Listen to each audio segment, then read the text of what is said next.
I want to be here because நான் நிறைய compose பண்ணியிருக்கேன் அதுக்கு முன்னாடி தமிழ்ல. ஓகே.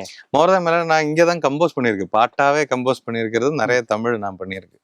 ஸோ அப்போ I thought like maybe I want to stick here. Okay okay. So முதல் படம் கமிட் ஆனோடனே எவ்வளோ ஹாப்பியாக இருந்தீங்க? நான் செம ஹாப்பி.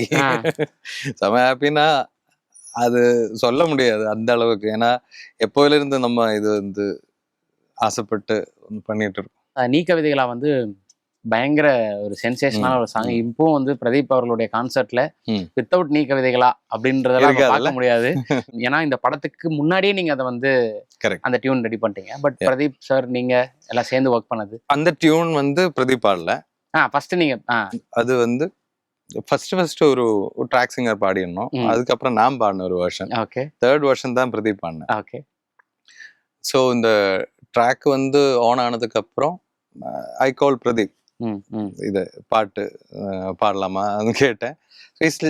வெரி ஃப்ரெண்ட், எனக்கு நல்ல ஃப்ரெண்ட். சந்தோஷ் சார் எல்லாரும் ஒண்ணா. ஆமா ஆமா, எவ்ரிபடி ட்ரிச்சி. ஸோ கூப்பிடும்போது ஹி கேம். எனக்கு என் வீடு அப்போ கொலப்பாக்கத்தில் இருந்தேன். ஸோ என் வீடு பின்னாடி ஆக்சுவலி ஃபுல்லா வயலா இருக்கும். ஓகே. ஸோ அப்படியே நாங்க வந்து பேசி we just had a coffee, அப்படியே உள்ள வந்து ரெக்கார்ட் பண்ணது தான். வீட்டில் அந்த ஹோம் ஸ்டுடியோ செட்டப்ல தான் ரெக்கார்ட் பண்ணேன்.